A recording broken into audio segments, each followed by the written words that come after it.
Benvenuti, buon fine settimana, nuovo appuntamento con il nostro approfondimento, il punto, oggi insomma dibattito sui temi della regione in vista anche delle amministrative che vedranno tanti comuni, un quinto degli elettori siciliani impegnati tra 2 settimane nelle elezioni amministrative. Oggi però l'anteprima la dedichiamo a questo sondaggio che ha fatto, insomma, che ha camminato lungo tutta la regione, insomma questo sondaggio sul gradimento dei governatori, sondaggio realizzato da SVG, allora lo commentiamo, Schifani, lo ricordo, in questa speciale classifica si è piazzato ultimo, quindi insomma un po' di malumore anche nel governo, nella maggioranza di centrodestra. Questo sondaggio, ripeto, oggi lo commentiamo con il capo dei ricercatori di SVG, che saluto, è un volto conosciuto anche del Punto, Rado Fonda. Bentornato Rado Fonda.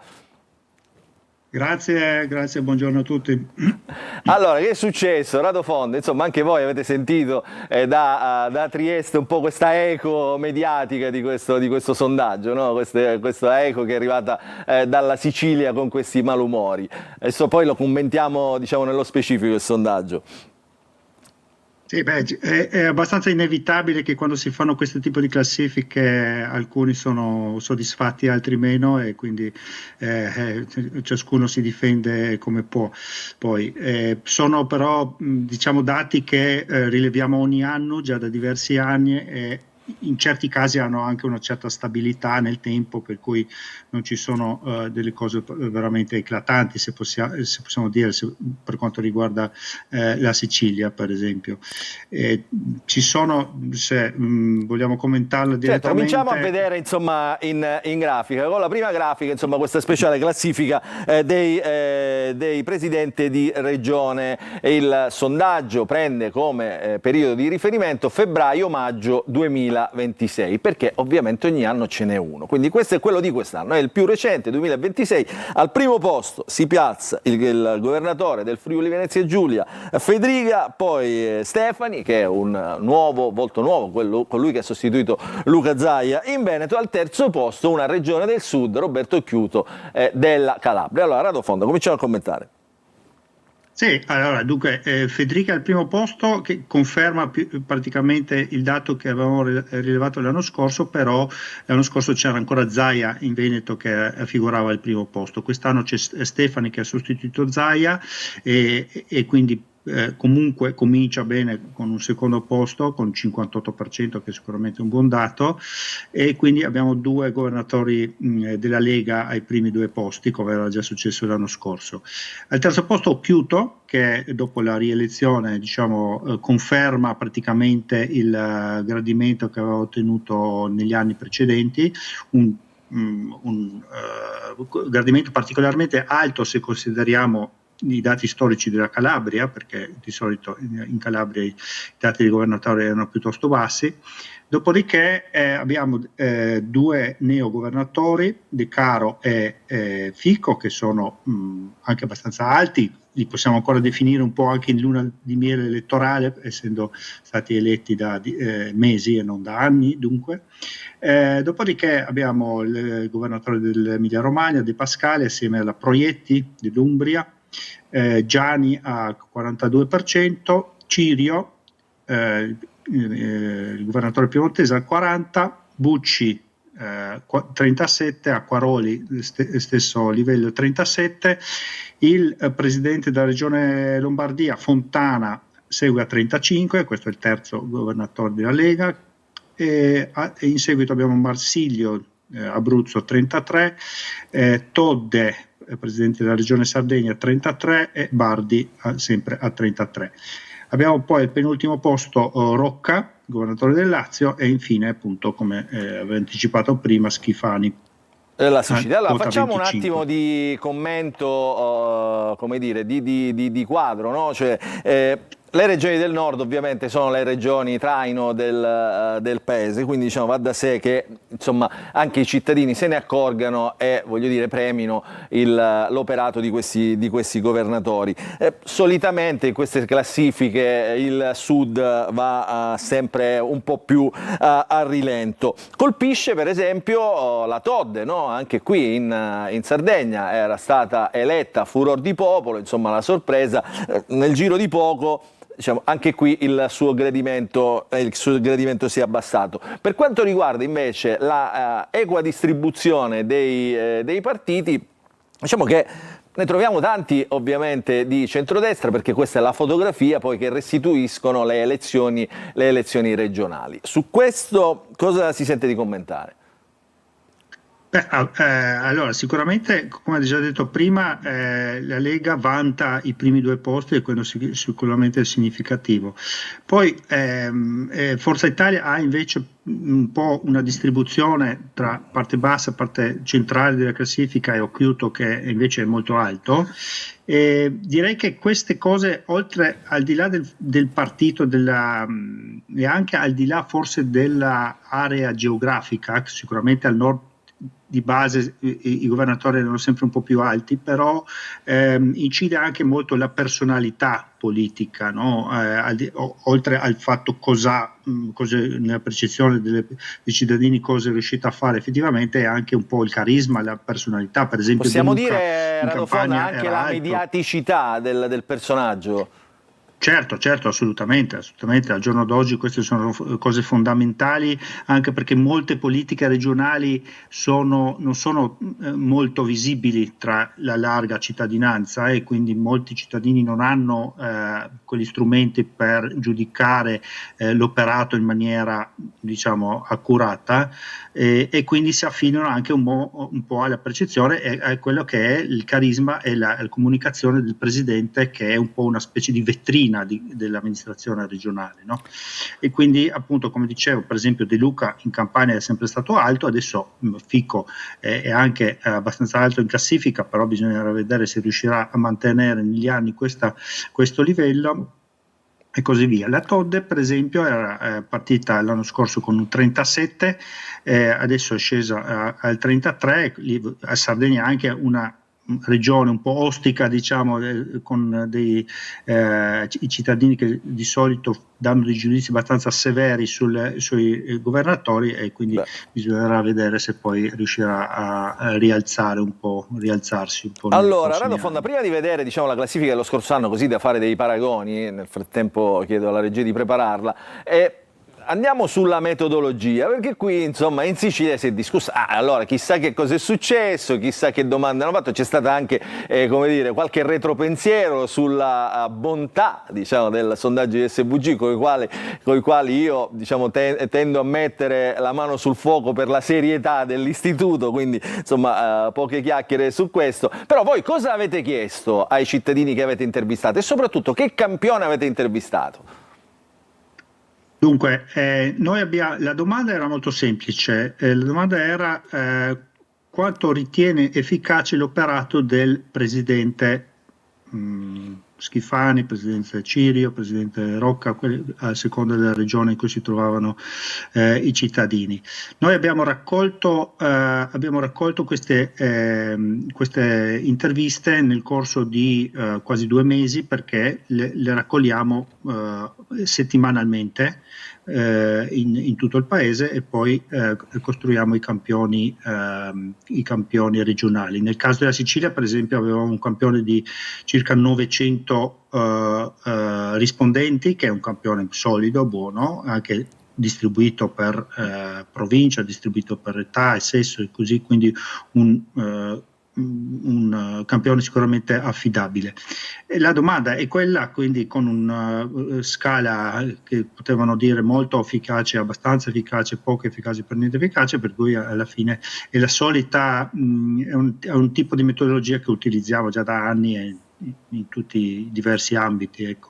Quindi questo, siccome noi maneggiamo spesso i sondaggi, diciamo, io mi sento di sottoscrivere ovviamente quello che dice Radofonda, diciamo, è inutile fare le pulci sul campione, perché i campioni statistici sono quelli, quindi il sondaggio insomma rende diciamo, specularmente quello che poi viene fuori. Vediamo la classifica dell'anno scorso, perché anche qui nella classifica dell'anno scorso il nostro presidente di regione, che è lo stesso ovviamente, Renato Schifani, risultava ultimo, con qualche cambiamento diciamo, nella classifica generale, lo vediamo diciamo, sottolineato dai più e meno. È chiaro che Radofonda, questo, la domanda la faccio ovviamente a lei, è chiaro che diciamo, più tempo si sta al governo, più si rischia di come dire, perdere consenso, appeal, no? Anche sulla popolazione stessa che diciamo, si governa.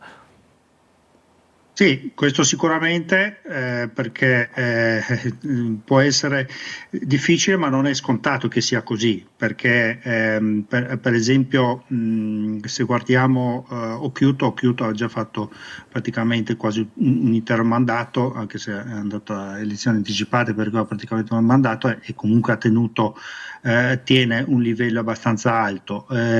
A volte ci può essere questo effetto del logoramento, a volte meno.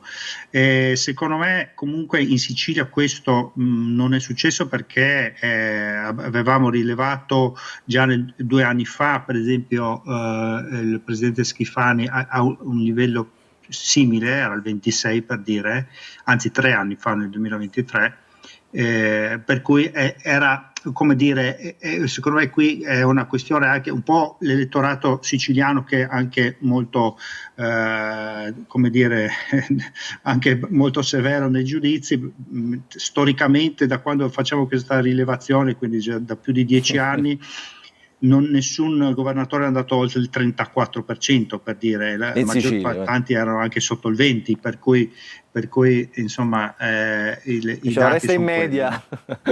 Resta in media. Senta, Schifani ha detto, questo andiamo a chiudere così anche con un filo di polemiche. Schifani ha detto: guardate, io diciamo, in un altro sondaggio, quello del Sole 24 Ore, ero al 59%, quindi insomma diciamo, questa cosa mi lascia un po' perplesso. Allora, intanto la metodologia del sondaggio del Sole 24 Ore è diversa da quella nostra, per cui i dati non sono direttamente comparabili, col 59 non è direttamente comparabile col 25, si può vedere anche degli altri dati. Io non conosco esattamente la metodologia utilizzata in quel caso, però so sicuramente che è diversa. Però poi ognuno fa il suo lavoro, ognuno fa le proprie valutazioni, le proprie metodologie. Noi abbiamo la nostra e non vado a commentare quelle degli altri, quindi poi sta alle persone magari vedere dati da più fonti e poi farsi un'idea, ecco. Allora, Radofonda, grazie intanto per essere stato con noi. Chiaramente il senso di questi sondaggi è anche stimolare un po' di produttività, insomma di mobilità in più anche diciamo, dai protagonisti di queste classifiche, ovunque si trovino, ovviamente in qualunque posizione si trovino. Immagino che sia questo anche come dire, la fotografia che voi scattate e che restituite al paese. Quindi Radofonda, intanto grazie per questa spiegazione dettagliata, perché sai, in questa settimana qui in Sicilia, l'ho detto all'inizio, c'è stato qualche mugugno, quindi insomma qui c'è stata la voce autorevole di SVG, che ringraziamo perché ci aiuta sempre ad elaborare questi dati. Vi state muovendo anche per le amministrative o siete già proiettati diciamo, per le elezioni più importanti, regionali e poi politiche? Sì, diciamo qualcosa anche sulle amministrative, sì, ma diciamo che più ormai si sta già parlando tanto delle politiche dell'anno prossimo, e quindi insomma si sta già lavorando anche in quella direzione.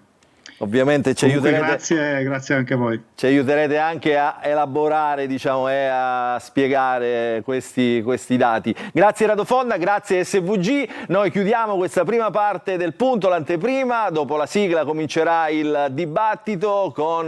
In studio ci sarà anche un altro dei personaggi nuovi della politica siciliana che è stato sondato, pensate, qualche tempo fa da SVG. Lui stesso ha girato insomma, questo sondaggio con grande orgoglio, che è Ismaele Lavardera, insieme a tantissimi altri ospiti. Dopo la sigla, qui in studio.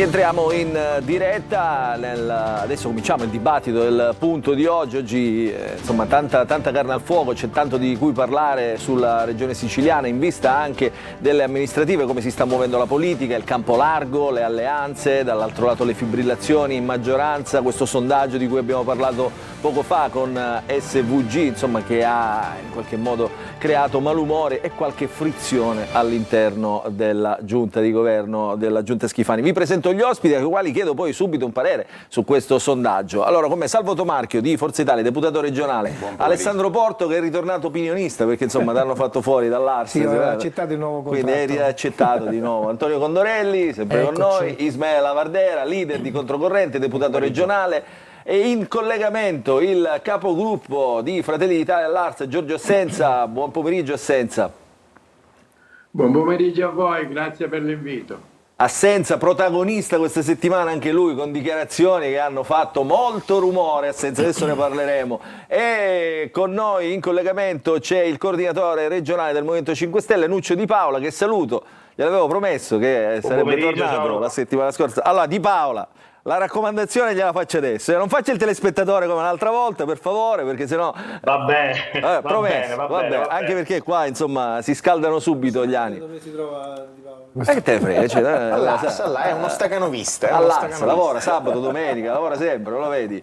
Lavoro sempre, per questo campo alternativo lavoro sempre, caro Luca. Tra l'altro impegnati con Quindi Nova, ha cambiato adesso nome già, da campo largo al campo alternativo, che secondo me diciamo, potrebbe anche andare. È verissimo che siamo impegnati con Nova, cioè sia qui a Palermo, sono stato qui a Palermo, ma anche a Trapani. In questo momento ci sono più di 2000 persone che tra oggi e domani si stanno riunendo con un metodo partecipativo che darà loro la possibilità di scrivere il programma. È una cosa rivoluzionaria e la facciamo noi del Movimento 5 Stelle, offrendola alla coalizione. Beh, devo dire insomma che su questo il Movimento 5 Stelle è stato sempre coerente, diciamo, ha cercato sempre di coinvolgere la base. Allora partiamo da questo sondaggio, intanto subito un'opinione, poi vi faccio vedere la scheda che lo riassume e che cosa ha creato questa scheda. Antonio, subito, da te. Al volo, su questo sondaggio qualcuno nella maggioranza si sta chiedendo se ci siano dei franchi votatori, perché all'Ars ci sono stati invece i franchi tiratori. I conti non tornano lo stesso. Salvo Tomarchio. No, ma sono dei sondaggi che rispettiamo ovviamente come Forza Italia, come coalizione, però bisogna mettersi d'accordo, cioè vale a dire se i sondaggi sono buoni e sono rispettabili tutti. Allora lo sono anche quelli come quelli del Sole 24 Ore, noto sondaggi, che dicono che invece Schifani è oltre il 57% del gradimento ed è primo per incremento del gradimento da quando è stato eletto ad oggi. Allora, quando il presidente Schifani dice che i conti non tornano, lo dice perché c'è qualcosa che non va. Se un sondaggio ti dà ultimo e un altro, che comunque è altrettanto autorevole, non c'è il sondaggio buono e quello cattivo, ma se c'è un altro che ti dice che sei primo per incremento da quando sei stata eletta oggi, tra tutti i governatori d'Italia, e che comunque sei oltre il 57% di gradimento, ecco, scegliamo a quale credere o scegliamo a entrambi di credere a entrambi. Non mi vorrei Ismael trovare... Lavardera, Guarda, che si è affidato a SVG. Solidarizzo con tutto il cuore con il collega Tomarchio, non mi vorrei trovare alla sua posizione di dover difendere l'indifendibile, ti sono vicino, ti sono solidario, ed è fantastico. Io perché, apprezzo la solidarietà. No, esatto, è fantastico perché il sondaggio più bello, cioè il titolo più bello è stato quello della Sicilia Web, cioè che ha titolato Schifani stabile, cioè sempre ultimo, nel senso che oggettivamente ormai è noto che questo governatore, al di là dei sondaggi, i sondaggi sono delle impressioni, delle in qualche modo indicazioni, basta andare in qualsiasi mercato rionale in Sicilia e parlare con la gente e chiedere cosa pensano di Schifani. Evidentemente improperi, diciamo, potrebbero anche andare oltre la classica definizione politica. È sotto gli occhi di tutti che c'è un governo assolutamente frenato, non fa una riforma, al loro interno sono assolutamente dilaniati. Io in questo voglio corteggiare pubblicamente l'onorevole Assenza. Che ci fai lì? Tu che dici che siete arrivati, che dobbiamo tornare a casa, ma tu sei controcorrente, sei fantastico. Cioè, ti posso garantire che spenderei per te, farei di tutto perché tu possa entrare in controcorrente, perché uno che arriva in aula e dice siamo arrivati alla frutta, torniamo al voto, io gli riconosco onestà intellettuale il capogruppo di Fratelli d'Italia, non un partito che passa lì, cioè loro stessi si sono resi conto che oggettivamente sono arrivati al capolinea e che l'unica cosa che dovrebbero fare è tornare al voto. Giorgio Assenza tirato in ballo, fa campagna acquisti anche qui al punto la Vardera. No, con me ha sbagliato indirizzo il buon Lavardera. Io sono coerentemente di destra, ancorato ai miei vecchi principi, quindi siamo fuori strada. Per carità che si vive un momento di difficoltà nell'ambito della maggioranza, questo è fuori discussione. Al di là dei sondaggi che credo meritano il dovuto rispetto e la necessaria attenzione, ma che insomma, in questo momento a distanza di 1 anno e mezzo dal voto lasciano il tempo che trovano. Quindi occorre quello che ho detto in aula, occorre che la maggioranza riacquisti la consapevolezza di essere tale, di poter determinare veramente le riforme importanti per la Sicilia, di votare con coerenza, di non nascondersi dietro il voto segreto e di affrontare la realtà per quella che è. Che poi tutto vada male non è assolutamente così, e devo dire che anzi tutti i dati economici, occupazionali, di sviluppo, di aumento del PIL fanno della Sicilia oggi forse la regione d'Italia che è avanti rispetto alle altre. Poi riusciamo a nascondere questi ottimi risultati, questi risultati assolutamente positivi, con una politica di piccolo cabotaggio nella quale si infilano e hanno facilità di infilarsi come una lama nel burro gli agguati dell'opposizione. Ma poi, mi scusi, onorevole Assenza, mi scusi, gli agguati qui più che altro sono della maggioranza contro la maggioranza, perché quello che è successo all'Ars con il trionfo del voto segreto, lei mi fa capire, lei non può che confermarmi il fatto che a scricchiolare non è l'opposizione ma è la maggioranza, come lei ha detto e ha ribadito, andiamo a casa. Cioè il punto centrale è questo. Ora, per uscire da questo guado, voi cosa chiedete al governo Schifani? Qual è il vostro decalogo? Quali sono i vostri punti? Guardi, io l'ho sentita male, quindi ho capito il senso del suo discorso, però non cosa ho chiedete? Cosa chiedete al governo? Cosa deve fare il governo Schifani per uscire da questo guado? Quali sono i punti per l'inversione di tendenza, se esistono?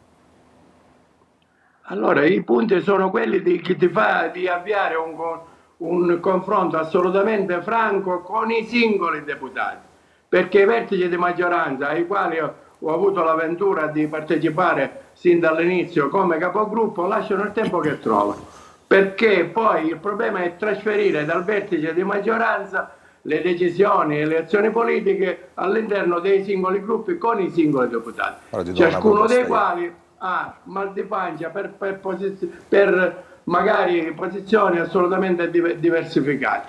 Traduciamo per i cittadini. Una maggioranza che deve essere coesa deve avere il coraggio di guardarsi allo specchio e di affrontare con ciascuno di noi le ragioni degli eventuali dissapori, le attese magari deluse, i propositi non realizzati e quant'altro. E va fatto al più presto, anzi abbiamo perso troppo tempo nel farlo. Io credo che da un confronto franco questa maggioranza possa ripartire alla grande e guidare l'azione del governo fino alla fine della legislatura per riproporsi con serenità al corpo elettorale, cosa che in questo momento invece non siamo in grado di fare. Senta, se ho capito bene, mi scusi, se ho capito bene, lei sta confermando un dubbio che noi abbiamo, che comunque diventa certezza, il fatto che i singoli deputati non rispondono ai capigruppo, cioè non è una spaccatura tra i gruppi della maggioranza, la frammentazione è anche all'interno dei gruppi, perché chi ha avuto l'assessorato non si trascina il voto dei deputati corrispondenti, per questo non ricompatta, vuole dire Antonio, esatto, no? Cioè l'assessorato, che diciamo l'attribuzione di un assessorato che avrebbe dovuto saldare, diciamo, il partito a cui arriva l'assessorato ma anche il governo, quindi tutta la coalizione, diciamo, non ha avuto questo effetto, o comunque al momento non ha questo effetto. Allora, non rispondono ai capigruppo, io parlo per me, non credo che sia così. È potuto succedere che in qualche voto segreto qualcuno di Fratelli d'Italia abbia magari votato in dissonanza delle indicazioni, ma non per dissapori di fondo, ma sul singolo problema, sul singolo provvedimento posto alla norma. Sul rimpasto io ho detto chiaramente in un'intervista di un paio di giorni fa che il rimpasto non è la soluzione del problema, e così come poi è stato realizzato che da parte del Presidente Schifani, io penso che il Presidente Schifani abbia agito al meglio, però nel risultato concreto dobbiamo essere molto franchi. La DC non è soddisfatta al 100% perché è rientrata solo per metà. Abbiamo un assessorato al posto dei due. Forza Italia ha sostituito l'assessore tecnico Volo con il dottore Caruso, persona assolutamente degna, ma evidentemente io credo che dal gruppo dei parlamentari di Forza Italia magari ci fossero indicazioni o richieste di natura diversa. Questa è la scelta che ha spaccato meno, Giorgio. L'unico soddisfatto del rimpasto dovrebbe essere l'MPA, però guarda caso è il partito che almeno questa volta in maniera aperta ha dichiarato su quella norma aberrante del blocco dei concorsi di essere a favore della norma cosiddetta Dobbiamo avere il coraggio di dire perché. E quindi c'è qualcosa che non va. Il coraggio di dire perché sono stati bloccati i concorsi. Ora ci andiamo, non mettiamo troppo, andiamo per ordine. Allora, Alessandro Porto e poi andiamo a pubblicità. No, io il mio intervento è da opinionista, quindi come dire mi spoglio dalle vesti. No, dico, da quello che ho ascoltato emerge un fatto, che perché Schifani oggi è ultimo nella classifica, ma secondo me l'analisi è chiara. È un presidente che predica bene e razzola male, perché in effetti i numeri, come ha detto il capogruppo di Fratelli d'Italia, assenza i numeri gli danno ragione, è un bilancio positivo, ma in effetti cosa succede? Che tutto quello che viene proposto in aula viene bocciato, perché comunque ci sono gli accordi trasversali. Allora cosa succede? Succede, dico tradotto, tradotto quello che dice Assenza. Dopo 5 mesi, no, scusami, dico, dopo 5 mesi che abbiamo tenuto 2 assessorati vuoti, senza la presenza degli assessori, cosa abbiamo fatto? Abbiamo cambiato la rotta, cioè mentre prima era, come dire, una direzione più cuffariana, oggi praticamente è più MPA, perché l'MPA cosa fa? Ottiene 2 grandi risultati. Bisogna dare atto che Lombardo è il più bravo di tutti, bisogna dare atto che Lombardo è il più bravo di tutti, perché riesce a prendersi il secondo assessorato, che era giusto perché era negli accordi precedenti. Dico, io me la ricordo questa cosa, ma soprattutto devo dire la verità, blocca le nomine degli assessori in Forza Italia con Minardo, perché fanno anche la riunione dopo successivamente proprio per conclamare questo fatto. E la cosa bella, devo dire, che è straordinaria, che Lombardo si permette in aula di dire: io non sono d'accordo e quindi voto contrario. Ed è la seconda volta, perché mi ricordo l'altra volta la trasmissione, la Sudano disse la stessa cosa, è avvenuta con il consorzio di bonifica. Quindi bisogna dare atto che non è un atto contro San Martino, ma è un atto che comunque Lombardo alla regione siciliana ci mette la faccia. E decide lui quello che vuole. E chiaramente questo cosa comporta? Che Schifani va dietro a questo, perché non riesce a determinare il cambiamento di questa rotta. Dovrebbe essere Schifani a determinare la linea in aula, invece chiaramente sono le singole forze politiche che decidono come andare le cose. Questa è l'analisi che secondo me comunque rispecchia un po' anche quello che abbiamo detto in politichese, ma detto per i nostri ascoltatori, questa è l'analisi reale di quello che sta succedendo in questo momento all'Ars. Devo dire che secondo me non ci è andato molto distante. Allora, pubblicità e poi rientriamo, continuiamo il dibattito.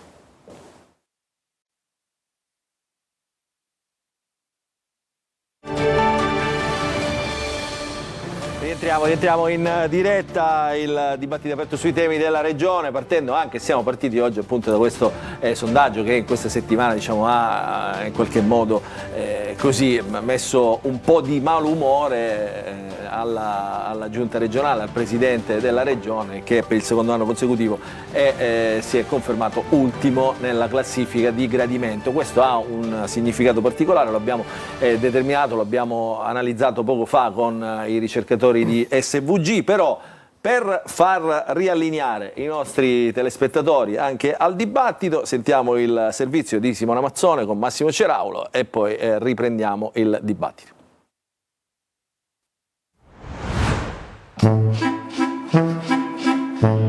Chiude la classifica, ma con incoerenza.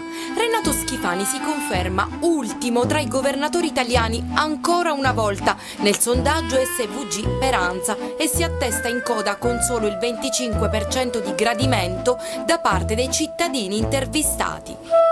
Guida la classifica il Nord, anche se tra i primi 5 ci sono 3 presidenti del Sud.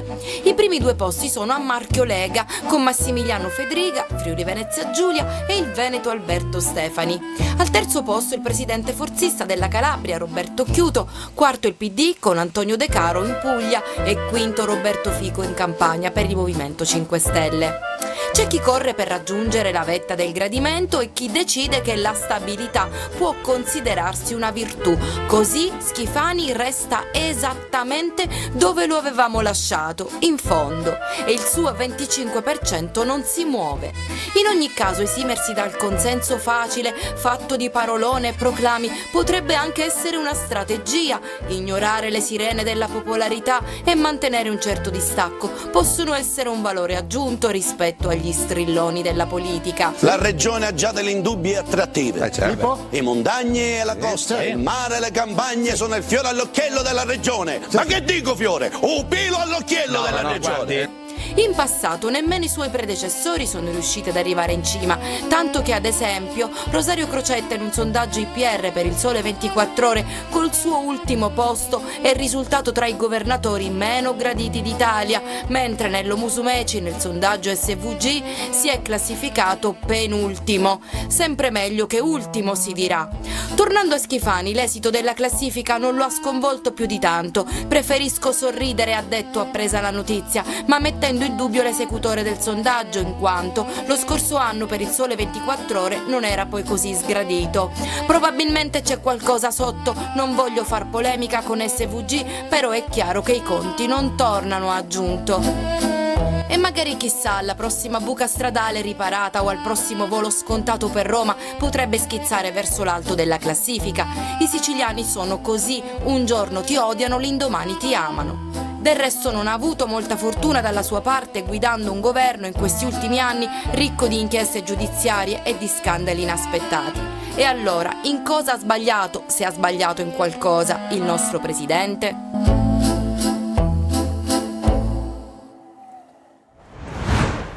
E questo è il servizio di Simone Mazzone e Massimo Ceraulo, che ha raccontato, diciamo, anche con un sorriso, così come ha detto Schifani, preferisco sorridere, insomma questa verità.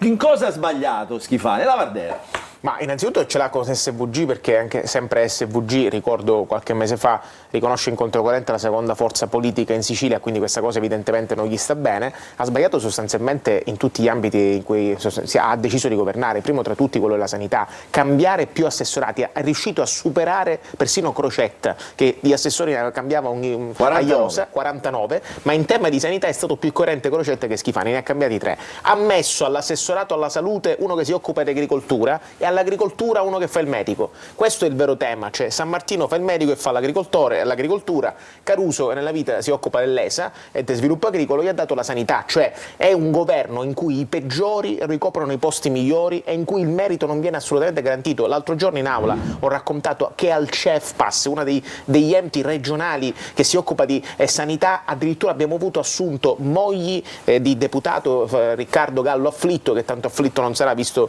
questa assunzione. Poi abbiamo detto Mancuso, che si trova arresti domiciliari, ha assunto il genero. Guardate, da quel giorno, da quando ho fatto questo intervento in aula, ho avuto decine di chiamate dei miei parenti. Dice: ma Luca, se tu come assumiste a me? Dice mia moglie, dice: ma che fai? Il mio cugino dice: non mi dai una mano.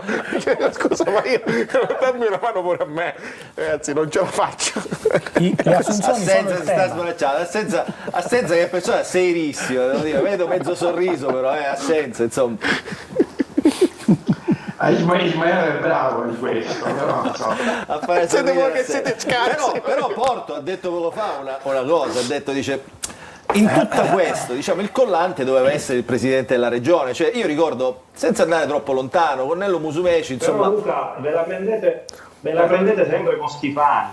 Ma cerchiamo di fare anche un'analisi diversa rispetto alle colpe di sto povero presidente. La verità che dobbiamo dire ai siciliani, al di là che questo governo, come ha detto bene il collega Ismaele, non ha fatto 0 riforme per i siciliani, Ma il problema è che Forza Italia, la stragrande maggioranza di Forza Italia, sta lavorando per un altro candidato a presidente, che è Giorgio Mulè.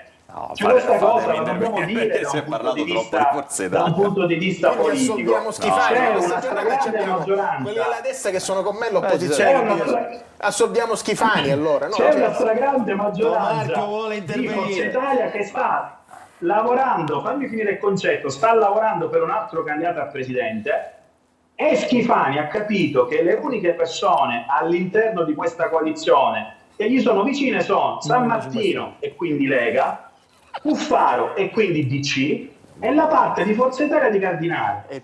Questo è tutto quello che succede in aula e che è successo in questi anni. È l'MPA. È frutto di questo ragionamento. È Lombardo l'MPA, no? Sì. No, Lombardo assolutamente. Lombardo è sempre stato abbastanza distante rispetto a Schifani. Quindi la verità è questa: la maggioranza, la stragrande maggioranza, sta lavorando per un altro candidato a presidente, e io sono convinto che Schifani, più fanno così, più arriverà, purtroppo per i siciliani, arriverà fino a fine mandato, cioè arriverà oltre il mese di settembre 2027, perché ha capito che c'è una buona parte del centrodestra che rema contro questa maggioranza, e fa bene, ha fatto benissimo Giorgia Assenza. Io ho fatto un applauso, ha finalmente detto una cosa che da più di 3 anni tutti ci diciamo in assemblea: la maggioranza ha 44 deputati, 44 deputati, ciò significa che è un qualcosa di sistematico, non è un qualcosa di casuale, legato alle amministrative, legato al rimpasto, è un qualcosa di sistematico, perché 44 deputati sono una maggioranza bulgara, se compatta. Allora, devo dire una cosa. Devo dire una cosa, la scorsa settimana, scusi Di Paolo, che adesso ci copiano, perché vogliono fare il conclave. Noi l'abbiamo fatto qualche mese fa, tant'è che l'opposizione in aula è compatta e lavoriamo di squadra. Quel giorno, nel frattempo che noi eravamo in aula, c'era il collega Lavardera, che faccio un plauso anche qui in diretta, che stava facendo un'altra battaglia importantissima a Mondello. Stiamo facendo un lavoro di squadra insieme su più fronti e stiamo dando un segnale importantissimo ai siciliani. Sunzeri però non è d'accordo, non era d'accordo Sunzeri su questa storia. Ha detto voi eravate in giro mentre, non mi pare. Mentre lui era in aula. Non mi pare, ma dico, penso si riferiva a molti della maggioranza, perché mancavano tutti quelli della maggioranza. Credo che c'era più di metà maggioranza che era in giro. Allora, facciamo un po' un ragionamento, diciamo, anche in base a quello che è successo. La scorsa settimana lo hanno detto qui Lombardo, Giuseppe Lombardo, deputato regionale nipote di Raffaele Lombardo, e Valeria Sudano, che è autorevole esponente della Lega. Hanno spiegato in maniera chiarissima, battibeccando tra di loro, quello che succede, no? Cioè questo voto segreto in aula affossa man mano i singoli provvedimenti, quindi non risparmia neanche la maggioranza, per partite che sono fuori dall'aula. In questo caso hanno parlato delle amministrative, delle alleanze, chi andava con chi, dove e quando e perché. Quindi diciamo tutto si riverbera, cioè tutta la politica siciliana si riverbera poi dentro l'aula con le scelte dei singoli deputati, dei singoli gruppi che diciamo non guardano più neanche la forza della coalizione o l'interesse della coalizione, cosa che fa ad esempio il governo nazionale. Quando c'è un provvedimento da votare, il governo nazionale si compatta, il centrodestra con i mal di pancia di questo, di quell'altro partito, insomma, però comunque si compatta. La stessa cosa ha fatto in passato anche la sinistra quando era compatta.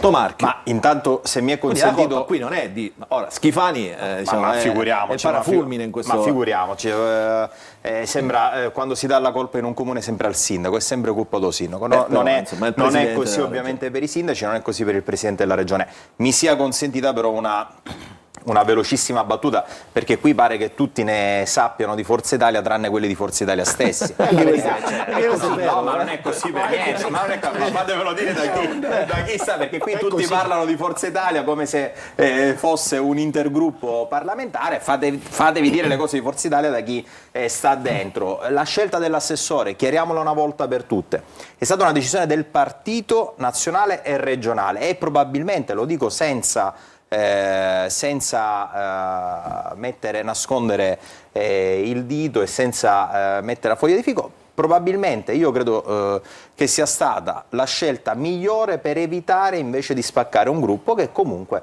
è unito sulla direzione da prendere. Secondo punto, chiariamolo una volta per tutte, ma se Forza Italia dovesse avere ancora la presidenza della regione siciliana, e su questo Minardo, il nuovo segretario commissario regionale, è stato abbastanza chiaro, ma sappiamo tutti che dipenderà dalla discussione interna alla maggioranza, forse anche oltre lo stretto, come è normale che sia. Ma è chiaro che se Forza Italia dovesse avere ancora la presidenza della regione, il candidato non potrà non essere Renato Schifani. Il punto poi è diverso: qualora Schifani decidesse nella propria autonomia di non ricandidarsi, di non voler fare un secondo mandato per 1000 ragioni, allora ci interrogheremo su quali possano essere le migliori figure. Succederebbe, cioè questa interlocuzione, che diciamo dovrebbe essere un'interlocuzione ragionevole, che non è stata così però per Nello Musumeci in passato, qui c'è Giorgio Assenza, diciamo sarà intavolata in questo modo anche diciamo nella remota ipotesi che questo governo dovesse concludere la propria attività prima. Ma io su questo faccio, tanto avete imparato a conoscermi e sapete che dico sempre quello che penso, a volte controcorrente, così ci teniamo in sintonia con le battute della giornata. La porta aperta, no, così porta aperta, sto bene dove sto, ma continuiamo le battute e l'ironia di questa trasmissione, più che piacevole. Io non sono d'accordo su alcune cose che sono state dette. Per me la legislatura è finita e allora dobbiamo solo metterci d'accordo nella invece riunione dei capigruppo, dei segretari regionali, a cui sicuramente parteciperà l'autorevole collega Assenza. Do un suggerimento: ci si metta d'accordo, la coalizione si metta d'accordo su 3 cose, 3, non 50, mancano pochi mesi al più, diciamolo chiaramente, non manca un anno e mezzo, al più mancano pochi mesi. Mettiamoci d'accordo su 3 cose da portare avanti e a termine da qui a fine legislatura, e ripresentiamoci ai siciliani dicendo quello che abbiamo fatto. L'unico errore che forse ha fatto davvero Schifani, mi permetto di dirlo, probabilmente abbiamo comunicato poco le cose fatte, ma un avviso alla coalizione e al campo largo: siamo in tempo per farlo e quindi lo faremo nei prossimi mesi. Alessandro Porta. No, io voglio dire una cosa, il collega Tomarco è una persona autorevole anche nelle Forze Italia, eccetera, eccetera. Però non possiamo noi non prendere in considerazione quella che è stata una lunga intervista di un autorevolissimo deputato di Forza Italia che invece ha espresso chiaramente quello che in effetti era successo. Cioè era già assessore, quindi Agostino. Non faccio nomi, è una dichiarazione chiaramente dove Schifani aveva ribadito anche in incontri con esponenti di Forza Italia, e che, no scusa, io non voglio entrare nel merito di quello che chiaramente fate voi, però dico, questo cosa comporta poi alla fine? Comporta che cosa? Che non si dialoga con tutti. Quindi si dialoga con i singoli parlamentari, dicendo alcune cose e soprattutto facendo capire alcune cose, e ognuno di noi, che chiaramente poi deve corrispondere al proprio elettorato, e magari ci mette la faccia, e poi quando le cose vengono in una determinata maniera le cose poi si mettono male. Scusami, completo, perché voglio dire anche l'aspetto positivo nei confronti di Schifani. Dico il fatto poi che quindi allora la proposta di Assenza è una proposta interessante, però caro capogruppo, io ti dico una cosa: la conclave devono fare prima, non dopo. Cioè prima doveva il presidente di fare gli assessori, riunire tutti i deputati o parlare con la maggioranza uno a uno, sentirli e capire qual era l'indicazione e qual era l'umore. Farla adesso, dopo che tu hai fatto le cose, diventa, come dire, ha ragione. La sensazione è un'altra, i malumori dei singoli parlamentari possono essere interpretati in altre maniere. Vorrei tradurre per i cittadini anche nella politica. Questa cosa politica la vorrei tradurre per i cittadini in modo semplice. Sono trascorsi circa 40 minuti di trasmissione, gli esponenti della maggioranza hanno parlato sostanzialmente di posti, i litigi sono sui posti, c'è un problema però molto serio che pone la distanza tra questo governo e la realtà. La Sicilia è all'ultimo posto nei LEA per la sanità. sul settore dei rifiuti la Sicilia è in ginocchio, ci sono persone che muoiono di sanità che non possono curarsi, la rete ospedaliera è fantasma, le case di comunità che devono essere concluse entro il 30 giugno non esistono. Allora c'è una differenza tra ciò che dovrebbe essere e ciò che è. La differenza tra i posti e i bisogni delle persone. Questo scotto rischia di pagarlo questa costruzione. Ma infatti la migliore sintesi è che loro, mentre loro parlano di posti, non mancano i posti letto negli ospedali. No, però cioè, scusate, non è quello che abbiamo detto. Ma come non avete saputo nemmeno approvare la rete ospedaliera? Io stamattina sono stato a San Giovanni da Punta, questa casa di comunità fantasma, ci ho trovato un infermiere che mi dice guarda non sappiamo come mai ma mancano i medici, ho chiamato il capo dell'ASP di Catania dicendo ma è questa la vostra visione di sanità? Avete perso su tutto, la verità è quella, dovete avere il coraggio di dire che tu non avete fatto nemmeno una riforma, dicesi una in 5 anni, una riforma del consorzio di bonifica vi è caduta e la riforma non avete dato una risposta concreta a colpi, se andate avanti a colpi di avvisi di garanzia, di arresti, a colpi di mancette elettorali per i singoli collegi e ripeto i siciliani questo lo sanno e non vedono l'ora di sfogarsi nel segreto dell'urna, lo faranno alle amministrative perché le amministrative avranno una refluenza anche sul governo regionale. Una delle prime legnate che prenderete sonora si chiamerà Agrigento, si segni questa città perché il giorno dopo dimostreremo che a casa di Cuffaro è possibile andare controcorrente e fare la rivoluzione. Perché il centrodestra è andato spaccato, non perché il campo largo è in maggioranza. Sta già confermando che vinciamo. No, ma non esiste, ma non è vero che abbiamo parlato di posti perché quello che ho detto poc'anzi va assolutamente nella direzione contraria. Quando io dico mettiamoci d'accordo su 3 cose da fare e chiudiamo la legislatura, non sto dicendo mettiamoci d'accordo su 3 assessorati e chiudiamo la legislatura. Salvo, scusami, però dico le 3 cose non possono essere il consigliere aggiunto, il terzo mandato, non possono essere questi gli argomenti che poi queste erano gli schifani, perché la politica si conta anche sui temi, la politica si conta sui temi schifani, l'errore che ha fatto più grande è proprio questo, non doveva permettere che questi erano i temi che andavano in aula per discutere. Però cerchiamo di essere seri, dai, vi prego, ma cerchiamo di... però diciamolo, Luca, diciamolo a chi ci guarda. Ti stai candidando quello mi fa piacere che assenza io sono ma non è così. Ma io sto dicendo, scusami, ma l'assenza con tutto il rispetto la penserà come me, perché alla fine scusate, il tema però è molto serio. Chi ci ascolta da casa vuole sentire questo. Alessandro Porto, un attimo, il tema è molto serio, io qui vorrei coinvolgere anche Assenza perché ha vissuto nella sua precedente legislatura anche la questione sanità in prima persona. Allora Assenza, e lo dico anche a Tomarchio, la questione sanità che ha sollevato Antonio Condorelli è certamente uno dei nodi, diciamo, di popolarità, di efficacia, di percezione del governo regionale, se non altro perché impegna un sacco di fondi regionali, per la maggior parte dei fondi regionali, gli altri li impiega l'agricoltura. Il tema è questo, Assenza, no? Cioè sulla sanità oggettivamente questo governo, ci metto dentro tutto, tutta la maggioranza, è sembrata mancare. Quando Mulè l'anno scorso ha sollevato un caso da cittadino, seppur ovviamente esponente politico, vicepresidente della Camera di Forza Italia, contro lo stesso presidente della regione del suo partito, qui eravamo già ben oltre il tempo massimo. Quindi stai affermando la mia tesi, Luca. Che è successo? Che è Mulese. Che Forza Italia è un altro candidato. No, ma posso dire una cosa ma lui ha sollevato il caso. Ma Giorgio Mulè, ne ha 3 Forza Italia fatemelo rispondere un attimo Assenza e poi Tomarchio. Già Assenza, siamo alla rozza dei nomi. Assenza diventa importante. Mi dispiace che la trasmissione stia prendendo una piega di assoluta demagogia, lasciatemelo dire. Io non parlavo di posti, io dicevo che il rimpasto fatto così non ha rasserenato la maggioranza, ma non era evidentemente il problema di fare il conclave per eleggere o indicare noi gli assessori. Io chiedo questo confronto franco da mesi o forse da anni con tutti i singoli deputati. Mi è stato detto che bastano i vertici di maggioranza con i segretari regionali e i capigruppo, ma non è così, perché lasciatemi dire che questo andava bene quando i partiti avevano una funzione. Oggi i partiti non sono quelli di una volta con un'organizzazione interna per cui i vertici decidono per tutti. Non è così. E quindi facciamolo finire. Ciascun deputato ha giustamente, forte del suo consenso elettorale, ha la necessità di essere ascoltato e di dire la sua.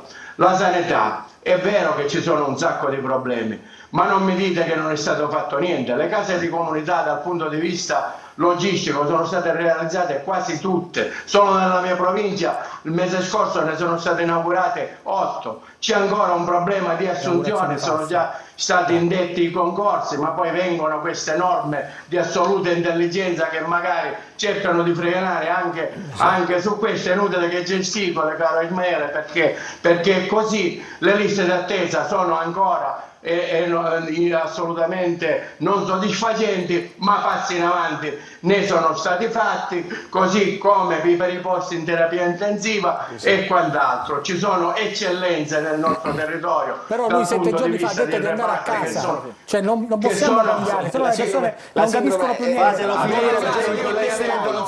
Di andare a casa se questa maggioranza non ritrova le regioni di stare insieme, non perché il governo ha fatto male, perché non è assolutamente così. Perché se andiamo sul merito, dal punto di vista per esempio della stabilizzazione, sono stati fatti i passi dei giganti. Il precariato di cui la sinistra ha negli anni infarcito le pubbliche amministrazioni ormai è quasi un ricordo, perché piano piano si è andati avanti. La raccolta differenziata è fra le prime in Italia, i termovalorizzatori stanno diventando una realtà. Le infrastrutture che si stanno realizzando in questo periodo in Sicilia da decenni non si erano fatte. Ma le infrastrutture allora, di cosa? Onorevole Assenza, lei della provincia di Ragusa, probabilmente lei va in giro non so con quale macchina dalla provincia di Ragusa per andare a Palermo con un'aste, ci vogliono 7 ore. Io sono già in collegamento, abbi il buon gusto e la buona educazione, soprattutto di non interrompere, scusa.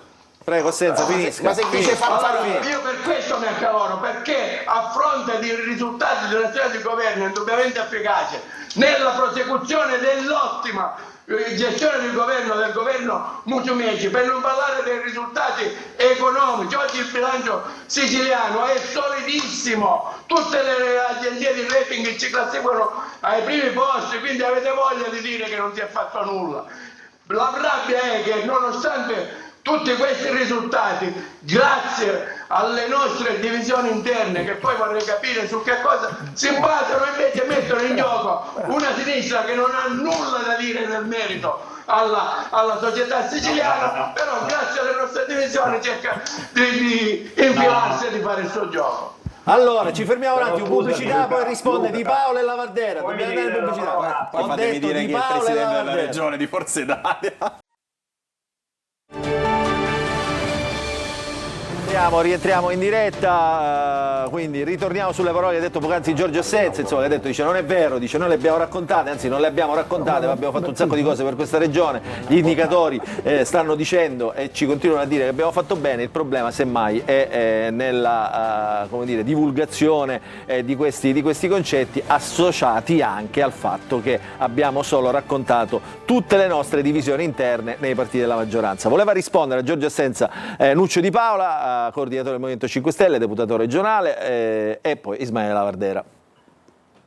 No Luca, io sarò brevissimo, però è chiaro, rispetto anche a quanto detto da Condorelli, c'è un fatto, sulla sanità questo è il governo regionale che ha cambiato più assessori, ne ha cambiati 3, Volo, Faraoni e Caruso. Cioè in un settore strategico importante dove ci sono delle emergenze in mani, questo governo regionale, al di là di quello che può dire Assenza, di quello che può dire il collega Lavardero, di quello che può dire Di Paola, ma c'è un fatto inoppugnabile, ha cambiato 3 assessori in una sola legislatura, ma anche il governo Crocetta ha cambiato 3 assessori sul settore della sanità. Ed è vera una cosa, che questo centrodestra si tiene in dita perché nel 2022 Schifani viene scelto non per un percorso di visione, ma viene scelto per far fuori Musumeci e i partiti si mettono insieme su un nome calato dall'alto senza una visione. È chiaro che dopo 4 anni come fai a tenere una maggioranza insieme se non c'è una visione? Non glielo dica in Assenza, che è stato protagonista di questa. Di posti di potere, questo è normale, ma oggi questa maggioranza non si regge più in piedi. Ed è chiaro che oggi la responsabilità che ha il centro-sinistra, il campo largo, l'alternativa, come la vogliamo chiamare, è stare uniti, perché è normale che se stiamo uniti, noi alle prossime regionali, ma così come lo stiamo dimostrando e lo dimostreremo in queste amministrative, vinciamo a mani basse, perché questo centrodestra unito non esiste più, ma è sotto gli occhi di tutti. E ripeto, ha fatto bene Giorgio Assenza a fare quell'intervento in aula, perché forse oggi Giorgio Assenza è forse il migliore alleato del presidente Schifani. Scusa, non è manco Forza Italia. Ma guarda che nelle amministrative non c'è neanche questa compattezza, perché c'è un trasversalismo incredibile. Allora, perché non c'è una compattezza? Scusami Alessandro, se oggi c'è una norma che è stata approvata in aula, che è la norma che non permette più ai manager delle ASP, manager generali. No, parlavo delle amministrative. Dico, no, sulle amministrative. Un attimo, non mettiamo troppa carne al fuoco, se no poi. Sulle amministrative il campo è compatto, però non è possibile che ci doveva pensare Di Paola, il Movimento 5 Stelle e le opposizioni ad approvare una norma che dice che chi è manager dell'ASP non può fare il sindaco o l'assessore. Cioè non c'era una norma in Sicilia che impediva contemporaneamente al manager dell'ASP di fare il sindaco o l'assessore. Allora, la Vardera. Cioè è una cosa incredibile. Mentre noi stiamo parlando, l'ennesima nota appena diramata da Figuccia, autorevole esponente della Lega, dice: fare finta di nulla è ipocrisia, si torni al voto. Quindi per dire che cosa? Che ormai i stessi deputati della maggioranza o parte dei deputati della maggioranza, a parte qualcuno che recita un copione, perché guardate, io ho assistito in questi giorni sia diciamo a delle recite di copioni, sia di Tomarchio che il buon Assenza, che devono dire delle cose che gli hanno scritto a casa i compitini. Andiamo bene nel rating. Mi faccia finire. Io l'ho ascoltata, onorevole Assenza, adesso le ascolti me. Lei adesso ascolti me. Io l'ho ascoltata.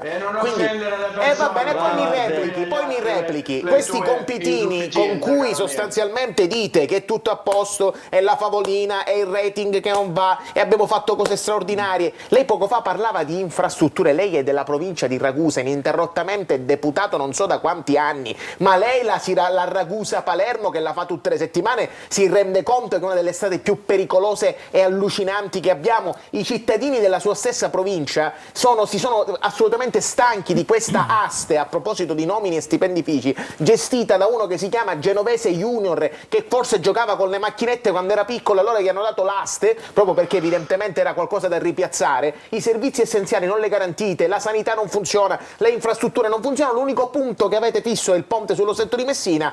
Non raccontate frottole, perché i siciliani alla fine, grazie a Dio, possono essere tutti, possono avere la sindrome di Stoccolma, hanno votato anche i peggiori, ma finalmente l'incantesimo si è rotto e hanno capito di che pasta siete fatti e vi daranno una sonora legnata politica che ve la ricorderete per tutta la vita. Però io voglio dire una cosa, anche perché è collegata a Assenza ed è corretto che le cose, Assenza ha fatto un'analisi diversa, ha fatto un'analisi generica, non è entrata nello specifico delle singole cose, dice alcune cose sono state fatte e quindi non bisogna sottovalutarle. Il problema, ha ribadito ulteriormente, che il problema è all'interno dei partiti, che chiaramente se poi tu giustamente tutto quello che fai non lo fai sapere, non lo fai conoscere, soprattutto non lo metti in campo e non lo trasmetti anche all'aula in maniera corretta, quindi la soluzione, cosa succede? La soluzione secondo il centrodestra, titolo di giornali è cambiare l'addetto stampa di Schifani e il social media manager, perché per loro il problema è la comunicazione, non è la sostanza, è che bisogna cambiare e coprire. Allora facciamo una cosa, scusate, Vincenzo Burgio è il mio addetto stampa, lo presto 6 mesi a Schifani gratuitamente, guarda, lo pago io e vi posso garantire che racconterà esattamente nulla. Non si possono più fare assunzioni, glielo presto gratuitamente perché è uno dei più bravi che lavora con me. Il blocco delle assunzioni,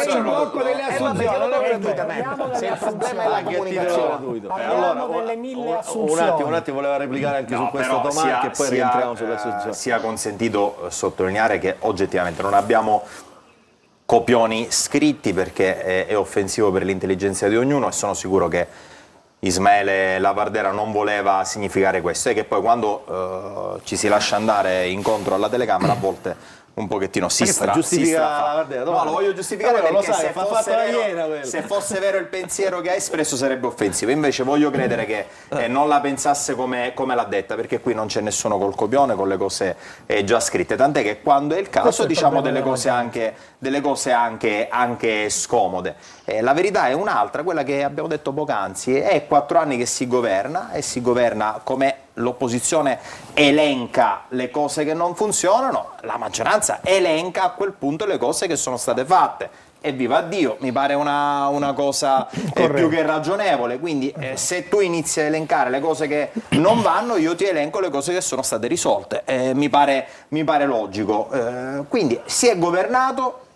Poco fa abbiamo fatto un avvertimento, caro Luca, lo ribadiamo, si è governato, si è comunicato poco, questo è stato un errore, ma abbiamo avvertito il campo largo e lo riavvertiamo. In questi mesi a questo si porrà rimedio e sono certo che siccome i numeri sono numeri e i numeri del governo Schifani parlano chiaro, quando si comunicheranno le cose che sono state fatte, in molti si ricrederanno. Poi che il prossimo governo lo guidi ancora Renato Schifani, che è il candidato naturale perché è uscente, o lo guidi un altro autorevole esponente del centrodestra, che sia di Forza Italia, che sia di un altro partito, ma questo quanto crediate che importi ai siciliani? Quello che conta è le cose che sono state fatte e se c'è una coalizione credibile che si ripropone per continuare a farle. Poi gli uomini, così come per le presidenze, per gli assessorati, per i sottogoverni e per i governi, gli uomini vengono dopo. Scusi, Intanto mettiamoci d'accordo su cosa le dobbiamo faccio una fare. domanda, la faccio a lei che è di Forza Italia. Non è che, diciamo, abbiamo parlato di quel sondaggio, non è che una delle cose che ha dato fastidio a Schifani di questo sondaggio è che al terzo posto di questa classifica, quindi tra i posti più alti sul podio,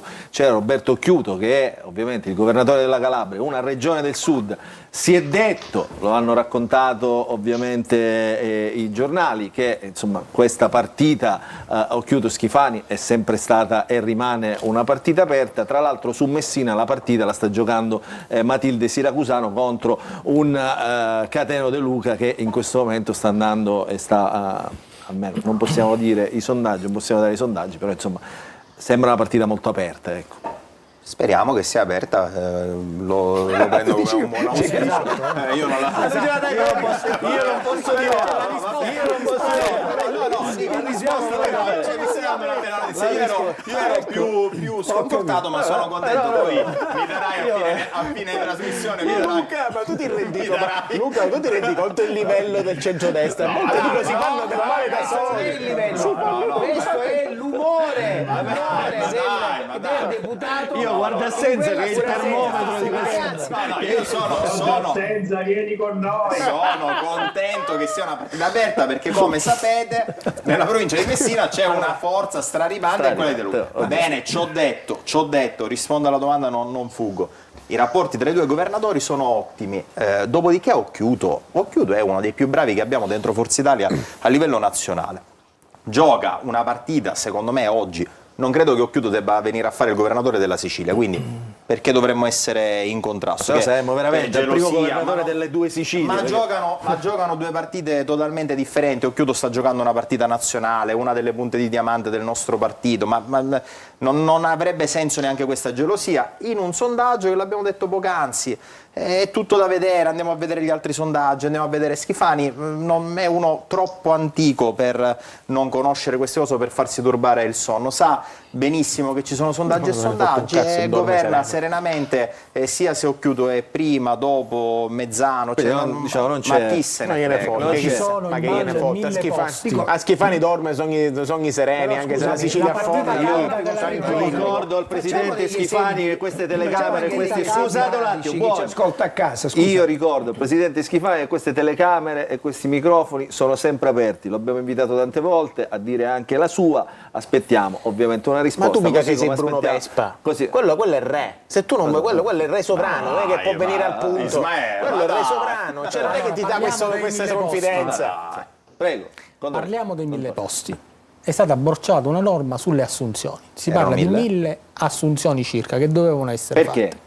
Perché è stata bocciata? Perché la maggioranza è spaccata, perché ci sono i franchi tiratori e perché, se dobbiamo dire la verità, una parte della maggioranza teme che questi posti potessero essere controllati dalle amministrazioni che fanno riferimento a Luca San Martino.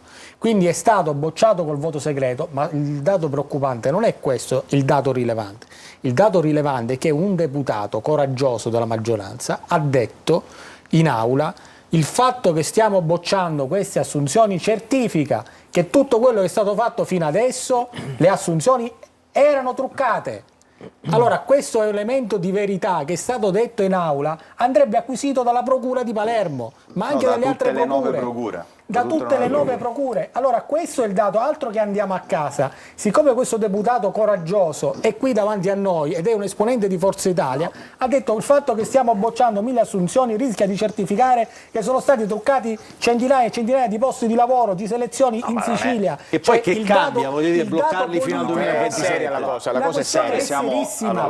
Abbiamo scherzato, abbiamo riso ora, Ecco. siccome stiamo parlando di pane quotidiano, stiamo parlando di lavoro, Esatto. e sappiamo tutti i presenti quanto valga sia a livello nazionale ma ancor più in Sicilia. È un indotto questo come la tema. Fiat, è come aprire la Fiat. Allora, sul lavoro non si scherza, quindi parliamo seriamente di quello che è accaduto. E anche lì, a proposito di copioni, di cose scritte, noi fortunatamente abbiamo una classe dirigente che per lo più dice sempre quello che pensa. È accaduto anche in questa occasione. Cioè noi abbiamo fatto una norma cosiddetta blocca concorsi, addirittura autorevoli deputati della opposizione, che io stimo tra l'altro molto per la loro storia e per la loro attività parlamentare, l'hanno addirittura chiamata norma salva deputati. È una cosa molto grave, molto grave. Io non dovevo neanche intervenire quel giorno, ma dopo 3 ore che quasi quasi stava passando il messaggio che c'è un centrodestra delinquenziale che talmente non riesce a resistere alla tentazione di truccare un concorso che bisogna salvarlo, allora io blocco tutto così vi salvo, non vi faccio avere problemi. Ho sentito il dovere di intervenire, perché oggettivamente è passato un messaggio catastrofico. E noi purtroppo, perché siamo a volte una classe politica debole da questo punto di vista, che ha paura di dire le cose politicamente scomode, noi abbiamo certificato come Parlamento, bloccando tutto un anno prima, abbiamo certificato, è come se avessimo detto, per 4 anni chi ha dato ha dato e chi ha avuto, però ora siamo a un anno dalle elezioni, blocchiamo tutto, poi casomai dopo le elezioni torniamo a fare quello che stavamo facendo. Ma di che stiamo parlando? Un messaggio mandato all'esterno. Ma immaginate un ragazzo che fa un concorso. Che le procure si muovano immediatamente. Ma andate, io ho fatto una proposta. Per concludere, perché è importante, per concludere il concetto, perdonami. Io ho fatto una proposta, siamo classe politica. La politica allora non blocchi i concorsi, faccia quello che sa fare e che può fare. Facciamo commissione d'inchiesta su tutti i concorsi fatti in questi 4 anni, facciamo verifiche, facciamo denunce, facciamo esposti, ma no che noi abbiamo bloccato i concorsi per il prossimo anno. Però se il ma risultato mettiamoci è le quello mani di un ragazzo che doveva partecipare a un concorso o che ha partecipato a un concorso, dice ma che cavolo sta succedendo in questa terra? Però se il risultato è quello che è accaduto col CEFPAS, in cui si assumevano mogli dei nostri colleghi, guarda che io voglio che tu mi risponda. Scandaloso, te lo dico, bravissimo. Ma bisogna capire però le procedure. Però attenzione, Salvo, tu hai detto una cosa fondamentale e di questo ti ringrazio, i siciliani ti ringraziano, tu hai utilizzato un termine scandaloso. Tu dovessi chiedere al tuo collega Gallo di Forza Italia di venire in aula e di dimettersi. Assunto sua moglie. No, non l'ha assunta a Gallo. Ho capito, ma cerchiamo di essere seri. Un ente controllato dalla regione. È scandaloso se la procedura è stata viziata. Dopodiché, non è che se uno fa politica ora non lo so. Un ente controllato dalla regione. Noi diamo soldi al CEFPAS. Bisogna capire la procedura. Scusate, dobbiamo fare la procedura però. Ragazzi, non è che mia sorella lavora in azienda privata e quindi è tranquilla. Non è che mia sorella, perché io faccio il deputato, non può partecipare a un concorso. Scusate un attimo, giusto per restare nell'attualità, Cuffaro ha patteggiato e una delle accuse era questa. Ma c'era una procedura viziata. Ragazzi, cerchiamo di essere seri. Però dico, cerchiamo di essere seri. Il punto è uno solo. Una proposta però la posso dire una cosa, Antonio. Un attimino, ho la proposta per il Parlamento. Siccome si tratta di 1000 posti di lavoro, anziché l'opposizione fare il blocca concorsi d'accordo con quelli della maggioranza, facciano uno sblocca concorsi, nominando commissioni come regola al di sopra delle parti, anche di Treviso, e diano 1000 posti di lavoro a questa terra senza noi dovremmo fare una legge. Ci sarà qualcuno che ringrazierà gli esponenti della maggioranza e dell'opposizione per aver dato posto di lavoro col merito. La chiameremo legge Condorelli, la vado a presentare io. Noi dovremmo fare una legge che dica che i concorsi in Sicilia si facciano in un mese. In un mese si dovrebbero fare. Ascolta da casa, ragazzi, rispettiamo anche chi ci ascolta da casa. Io voglio dire una cosa, facciamo anche degli esempi chiari in modo tale che chi ci ascolta da casa capisce le cose. Cioè noi praticamente cosa fa un governo? Un governo fa delle azioni come riduzione del caro voli, eccetera, facciamo un contributo per le spiagge, facciamo una serie di azioni che sono anche piccole, grandi, eccetera, comunque che hanno un ritorno nelle tasche degli siciliani. Poi dopodiché cosa facciamo? Noi proponiamo in assemblea il blocco assunzioni, dove noi praticamente la speranza di quanti figli che sono fuori da questa terra che possono rientrare, come tante famiglie che hanno le aspettative di fare eccetera, eccetera, noi blocchiamo la possibilità, la speranza, perché riteniamo che questa classe politica, siccome truccherà i concorsi, noi non sono degni di poter fare i concorsi. Ma la stessa cosa che è ancora più grave, che voi forse sottovalutate, è il blocco invece delle territoriali. I comuni che sono con le strade che sono bucate, come ha detto poco fa, praticamente sono i comuni che sono al dissesto totale. Cioè noi abbiamo bloccato le territoriali, significa, scusate, uno alla volta perché se no non si capisce. Scusami, fammi parlare anche perché poi completerai tu. Io sono fatto un anno il parlamentare. La prima cosa quando sono arrivato, dobbiamo bloccare le territoriali. Cioè i comuni che con 100.000 euro, con 50.000 euro potevano sistemare interi territori, si sono visti strappati di questi contributi perché la politica non è degna, perché siccome dice che noi questi contributi li daremo ai nostri amici che ne vedono, ma scusa, ma io soldi se non li do ai comuni, a chi li devo dare? A chi li devo dare io i soldi se non li devo dare ai comuni? Questa è la politica che la gente non fa Schifani l'ultimo la Sicilia è l'ultima delle regioni, non è Schifani il problema è la politica. Cosa vuole dire più capace basta, facciamo sentiamo Di Paola. Stop alle assunzioni. Sentiamo Di Paola, scusate un attimo, Di Paola. Allora, quasi sono dette cose non totalmente vere. Noi non abbiamo bloccato i concorsi della regione siciliana, noi abbiamo preso le partecipate che oggi i manager delle partecipate vengono nominate dalla politica regionale di maggioranza, con cui i deputati vanno a cena, con cui i deputati hanno delle interlocuzioni dirette, e abbiamo detto a queste partecipate fino alla prossima legislatura, e lo abbiamo fatto già la scorsa legislatura, non potete fare assunzioni, ma non è il manager che fa le assunzioni. Se poi ci sono ulteriori eccezioni per quanto riguarda la sanità, per quanto riguarda l'acqua, per quanto riguarda i teatri, noi siamo pronti, e lo abbiamo detto pure in aula, a verificare la cosa passo passo, ma abbiamo messo un freno a delle situazioni che oramai erano diventate incontrollabili. Vedi Cefpas, vedi anche la SAS, dove noi abbiamo fatto delle commissioni in bilancio dove sono emerse delle situazioni che la politica, devo dire, non può voltarsi dall'altra parte. Così come abbiamo fatto la scorsa legislatura, 6 mesi prima, abbiamo bloccato le assunzioni dirette. Un paio di mesi ai siciliani. Nuccio, ma un paio di mesi, ma non un anno. Le assunzioni dirette, come quelle del CEFAS. Ma il fermo biologico Oggi sta emergendo che rispetto a un giovane che non ha un amico politico e va via dalla Sicilia, ci sono altre persone che, siccome sono parenti di o votano il deputato X o Y, ricevono un posto nelle Questo messaggio è devastante. Questo messaggio in una terra in cui vanno via è devastante. Non lo è devastante, è un messaggio devastante. Perché se ci sono cose che sono state, se ci sono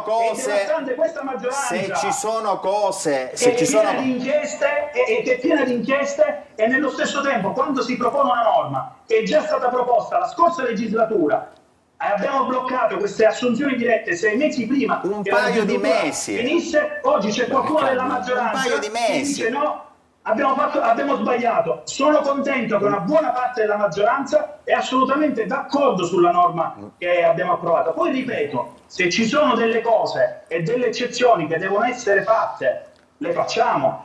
e che assicura che non si facciano porcate nelle eccezioni che volete fare. Ma chi lo assicura? Chi lo assicura? Ma ci rendiamo conto che dettano la linea io ti dico sei bravo, ma non puoi dettare tu la linea del governo, questa è la cosa assurda. Io ti dico sei bravo, ma la cosa grave è che tu detti la linea del governo quando c'è una maggioranza di 44 parlamentari. È assurdo che tu dici io permetterò, ma che stiamo scherzando? Tu permetti alla maggioranza di 44 parlamentari, ma allora andiamocela veramente a casa. È la realtà. Non c'è questa cosa grave. Ci sono degli accordi trasversali fatti proprio con pezzi di maggioranza che evidentemente a occasioni perse. Ecco perché io sono in una posizione incredibile. Io sono contro il voto segreto. Io sono uno dei pochi deputati insieme a Schifani a sostenere l'idea che il voto segreto deve essere abolito, perché il voto segreto fa sì che si possa ancora una volta portare avanti delle cordate a secondo dei temi. E le opposizioni, posso dire una cosa, le opposizioni in questa cosa ci marciano e io sono contro. Ci metto la faccia e dico che noi dovremmo avere il coraggio di evitare questo voto segreto, perché ci dobbiamo mettere la faccia rispetto alle cose, non giocare con le opposizioni. Il nuovo regolamento verrà modificato dalla futura legislatura, visto che ormai, così come ho capito, c'è la proposta questa legislatura è arrivata al termine. Quindi sarà poi la prossima legislatura, a inizio legislatura, a modificare il regolamento. Assenza, lei annuiva quando Porto diceva non puoi essere tu, rivolgendosi a Di Paola, a dire dettare la linea del governo. Perché manca il governo. No, non manca il governo, manca la maggioranza. Mancano i numeri, esatto. Non il governo. Manca la maggioranza che non ha la coscienza di marciare coesa e di respingere questi attacchi, perché come giustamente diceva il collega Tomacchio, che ha usato il termine esatto, questa norma è devastante per la pubblica opinione, cioè perché lancia il messaggio che la pubblica amministrazione non è in grado di far fare dei concorsi regolari, improntati alla massima trasparenza, correttezza, linearità e meritocrazia. E far passare questo messaggio è veramente un suicidio della classe politica, destra, sinistra. Evidentemente su questo l'opposizione ci marcia e noi siamo caduti nella trappola. Io spero che si rimedi al più presto, perché tra l'altro il rimedio è peggio del buco, perché oggi l'ha detto giustamente Alessandro Dagnino, ma io l'avevo detto già nell'intervento in aula, perché bloccando le assunzioni così, che cosa succede? Tu il servizio devi assicurarlo e allora lo esternalizzi e quindi poi sono le società interinali e quelle sì possono fare tutti i giochi del mondo di assumere chi vuole. Questo è il risultato finale che questa grande norma di moralizzazione poi otterrà, perché poi è la demagogia fine a se stessa, nella quale purtroppo molti si ritrovano. Allora, dobbiamo andare in pubblicità, torniamo poi per l'ultimo blocco della trasmissione.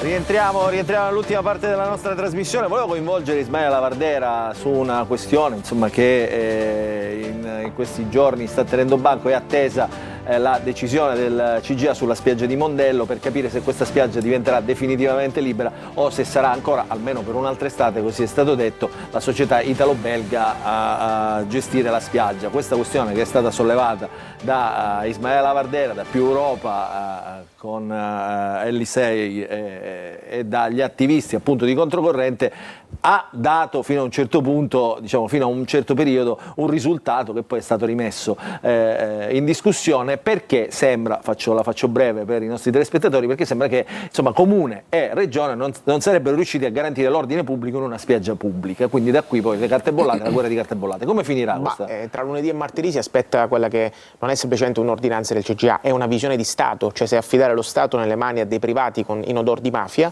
o dire che lo Stato e il Comune, la Regione e il Comune sono in grado di poter gestire questa spiaggia. E io, che sono distantissimo sia da Schifani che dalla Galla, ammetto che sia Regione, l'assessore Saverino e il Comune di Palermo, il sindaco La Galla, hanno fatto tutto quello che potevano fare per dare un'alternativa. Abbiamo presentato attraverso l'Avvocatura dello Stato un piano spiagge chiarissimo. Sotto questo punto di vista io mi auguro che il CGA valuti che ci sia questa cosa e non ricorra, come si dice, alla questione dell'ordine pubblico, perché il messaggio devastante che passerebbe che a gestire l'ordine pubblico è una società italo-belga che all'interno ha avuto soggetti vicini alla mafia palermitana. In un momento in cui a Palermo si spara col mitra, col Kalashnikov, ci sono richieste estorsive, è un messaggio devastante che non ci possiamo permettere. Sono fiducioso nei confronti di questo collegio del CGIA che si esprimerà, e devo dire qua pubblicamente che ringrazio sia l'assessore Saverino perché si è mossa su questo punto di vista e il sindaco La Galla, perché opposizione significa anche sapere riconoscere quando il governo fa determinate cose. Senta Lavardera, io mi aspettavo che, come ha fatto Cateno De Luca la volta scorsa, lei quasi vi presentasse con la tenda, in costume da bagno per Mondello. L'altra volta, proprio in questa trasmissione, Cateno De Luca, spogliandosi, ha detto: dice, a me tutti mi vogliono, sono io il candidato, diciamo, posso essere il candidato presidente della regione sia del centrodestra sia del centrosinistra, però ha detto una cosa importante, ha detto: se il candidato del centrosinistra, e qui guardo Nuccio Di Paola che se la stava guardando la trasmissione ed era qui con noi, ha detto, dice, se il candidato del centrosinistra sono i Novelli De Gasperi 4.0, il chiaro riferimento era a lei, e a dettare la linea sono quelli che danno patenti di legalità, ovvero AVS, allora io, diciamo, mi tiro fuori e faccio la mia campagna elettorale e mi candiderò da solo e farò perdere tutti. Ma non comprendo perché sono diventato un'ossessione di Cateno De Luca, che parla di me, io non ho parlato di lui in tutta la trasmissione, lei mi fa questa domanda, sono costretto a risponderle. Io dico sempre che non può valere tutto in politica. Se ad Agrigento, esempio lampo, pratico, operativo, può dire quello che vuole. Noi abbiamo unito il campo largo e ci sono tutti. È inutile che lui dice che il Movimento 5 Stelle non c'è il Movimento 5 Stelle, c'è il Partito Democratico, c'è AVS, lo può dire qua Nuccio Di Paola. Lui ha deciso ad Agrigento di candidarsi col sindaco di Cuffaro, cioè di mettere il simbolo, ed è assessore designato nella lista di Cuffaro e della Lega. Allora io sono confuso, cioè non è che siamo noi che non lo vogliamo, evidentemente è lui che ha fatto un altro percorso e non può dire perché faccio il cavallo di Troia, perché mi infilo tutto il discorso fantastico. È una mia opinione, ha sbagliato, ha fatto un'analisi sbagliata. Se avesse ad Agrigento, come in altre occasioni, dimostrato in qualche modo di voler stare col centrodestra, non ti mandavi a mettere col candidato di Cuffaro, quel tema è vero. Quindi poi che sia ossessionato da me non è un problema mio, io vado avanti per la mia strada, ritengo di avere le carte in regola per poter in qualche modo continuare questo percorso che rivendico da candidato presidente di regione. Poi la coalizione vedrà quali possono essere o quali non possono essere i candidati giusti che hanno in campo. Io con grande modestia, lo dico con estrema sincerità, trovatemi un altro candidato che è in grado di poter riportare la gente a appassionarsi alla politica e a votare. Io non lo vedo, se lo trovate io oggettivamente faccio un passo indietro. Cateno De Luca non può essere questo, no? Ma guardi, il tema è uno, ha fatto un percorso in cui evidentemente c'è stato un pezzo di strada in cui è andato diceva che Schifani era il padre nobile. Dice io sono fuori dalle regole della politica, cioè non guardo più destra o sinistra, guardo, ma posso dire che per quanto mi riguarda io ho fatto una scelta di coerenza, me ne sono andato da quel movimento, l'ho fatto in maniera, sono stato il primo a fare quella roba lì, non sono andato in maggioranza come tutti gli altri, tutti e 8 deputati, 6 deputati, Lo Balsamo, Geraci, se ne sono andati tutti in maggioranza, sono rimasto al mio posto in coerenza e in alternativa. Posso dire che questo metodo di politica in qualche modo non mi è vicino, poi ripeto, Cateno De Luca, persona come dire simpatica, a cui mi lega anche un rapporto di normalità, non ho mai buttato fango, a differenza sua che continua a dire siamo una 4.0, continua a provocarmi, a chiedere questo scontro. Io non lo farò mai perché rivendico quel percorso, ma dico con grande onestà che è un'altra fase, è la fase in questo momento di controcorrente, che è l'unico movimento in questo momento in Sicilia che cresce a dismisura ogni giorno di più e che può riportare le persone al voto. Se come dire, davanti a questa realtà vuoi omettere che sta accadendo qualcosa, non conosci la politica. Evidentemente lui lo sa, perché quando vede che stiamo crescendo, è evidente, non si può negare la realtà. Poi magari ingressi quotidiani, no? Che comuni puntate al di là di Agrigento? Ma guarda, ingressi quotidiani non sono ingressi sindaci, amministratori, consiglieri comunali, ho la fila alla porta anche dei deputati regionali, glielo posso garantire. Guardi che io in questo momento sto ragionando almeno con 2 deputati della maggioranza, perché vorrebbero passare assolutamente in controcorrente, ma sto cercando di fare operazioni che abbiano un senso, perché altrimenti vale tutto e non funziona così. Debba esserci una linearità. Se ci sono dei passaggi che sono sinceri e non voluti al fatto che bisogna ripiazzarsi per essere rieletto, allora li posso valutare, però perché insomma che vale tutto, perché in questo momento siamo in una fase, diciamo, di crescita che è palese, solo chi non la legge la politica. Guardi, io se non avessi questa crescita, io mi sono candidato 6 mesi fa, ho detto se mi rendo conto che questa crescita non c'è, faccio un passo indietro, ma ormai è una valanga che non si può fermare, lo può dire il collega, io sembra che sto parlando, come dire, bene, ma è così, cioè, è la palissiana questa cosa, e chi non lo vuole comprendere va bene così. Assenza, io invece l'ultima domanda la faccio a lei e poi andiamo da Totò, perché voglio fare appello alla sua onestà intellettuale, che le riconosco sempre e da tempo. patteggiamento di Cuffaro, tra diciamo, le eccezioni c'è che Cuffaro non deve più avere rapporti con la politica, quindi non deve più parlare con la politica. Quanto questa eccezione secondo lei diciamo, può essere applicata a uno che ha di fatto ancora un partito, diciamo, rappresentato anche alla regione, diciamo, alle porte delle amministrative, anche nella sua Raffadali, insomma, come la giudica questa scelta? È una misura prevista dal nostro codice come accessoria alla sentenza di condanna. Come si possa applicare poi nella realtà mi pare un po' complicato, perché poi come distinguiamo il contatto col politico dal contatto con l'amico o col parente o col conoscente? Mi sembra più col fratello, appunto. Tra l'altro i parenti sono in politica, tra l'altro i parenti sono in politica.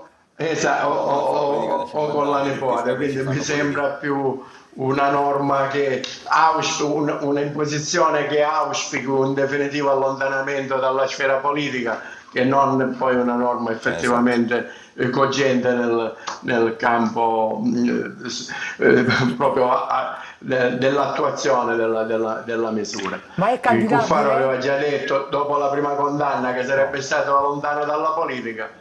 Invece dopo un primo periodo in cui veramente è avvenuto, è tornato alla grande. Il problema non è Cuffaro, è il problema che un sistema del genere trova ancora tanti proseliti in Sicilia. Avvocato, mi scusi, ma è candidabile Cuffaro? Guardi che ha detto una frase pazzesca Assenza adesso. Cioè, il problema non è Assenza è un Cuffaro, uomo di onestà intellettuale, prima di tutto. È clamorosa, ma il sistema Avvocato, è candidabile pazzesco. Cuffaro? Non è candidato. Questa frase no? è pazzesca. No, dopo il patteggiamento no, in questo caso. Per 3 anni, poi sì. Per 3 anni? No, per sapere. Allora, la Vandera, mi chiedono, scusate un attimo, c'è un'altra domanda a voi, mi chiedono chi sono questi deputati che stanno flirtando con lei?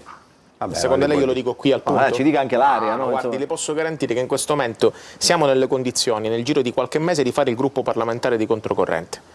E la cosa incredibile è che questi deputati sono deputati della maggioranza, che hanno compreso di essere, come dire, ovviamente persone che io ho sempre stimato, che hanno chiaro che questa maggioranza non esiste più. Sto valutando con i vertici del movimento se è il caso o meno e se farli entrare, perché se potrebbe risultare soltanto una questione legata alle elezioni. Sono quelli della DC, no? No. Avrei un'informazione di servizio. Vai.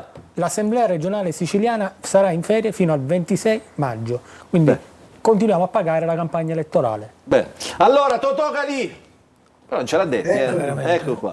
Allora, Prossima seduta 26 maggio. sei rilassato oggi. Allora, vignette, dai, chiudiamo con un sorriso. Chiudiamo con un sorriso con le vignette di Totò Calì. Allora, partiamo da questa. Cos'è? Abbiamo i titoli sotto e non si legge bene. Chiedo un attimo alla regia di spostare. Pandemia, come fermare la febbre del topo. Ah, quindi antivirus. Si stanno già organizzando come con le trappole. Bisogna fermare i topi. Insomma, un rimedio alla buona. Poi 80 anni questa dell'autonomia siciliana. Questa è una ricorrenza importante, una ricorrenza, diciamo, della nascita del nostro statuto, mortificato poi negli anni, mai applicato, insomma, che magari ci avrebbe potuto far diventare quella regione a statuto speciale che poteva anche avere dei benefici anche nel rapporto con lo Stato centrale. Quindi come la vignetta? Qua si dice, insomma, torniamo a quella di prima, eccolo qua. Di strada ne abbiamo fatta. Di strada ne abbiamo fatta in 80 anni. Di strade molto meno. Molto meno. Però faremo la Ragusa-Catania guardando Assenza. Prima o poi. Come il ponte di Messina. Prima o poi. Il Catania che lotta per la Serie B. C'è la partita. Lecco-Catania. E questa è la partita. Lecco-Catania. Ho anche letto tra l'altro che se Lecco va in Europa League ci dovrebbe essere Lecco Totò deve andare in Europa. Ma chi siamo? Trump e Xi Jinping. Trump come noi va dai cinesi, anche lui. Allora, e qua richiamando anche quello che succederà stasera all'Eurovision, un Trump che fa una dichiarazione alla Salda Vinci. Sì, saremo io e te così, sarebbe sempre Xi, avrei dovuto scrivere. Ultima, no, sempre loro so. E qui insomma sono gli equilibri tra queste due potenze che ci tengono in bilico sopra il filo. Sopra il filo e sotto ci sono le bombe, le armi. Allora, grazie Totò anche a te per questa parentesi sarcastica, divertente, ironica, come vuoi tu, insomma le tue vignette non mancano mai. Allora, saluto tutti gli ospiti, parto da Giorgio Assenza, capogruppo di Fratelli d'Italia all'Assemblea regionale siciliana, schietto come sempre, ma non poteva essere altrimenti. Grazie Giorgio Assenza, buon fine settimana. Saluto Nuccio Di Paola, coordinatore del Movimento 5 Stelle alla regione siciliana, deputato regionale all'ARS, vicepresidente dell'ARS, e poi saluto Salvo Tomarchio, deputato regionale di Forza Italia, saluto Alessandro Porto che ormai abbiamo ripreso come opinionista, insomma, in attesa, insomma, ti candiderai? Con chi ti candidi? Con... No, non sono io, uno dei due non sono io, perché non sono deputato. Mi state corteggiando?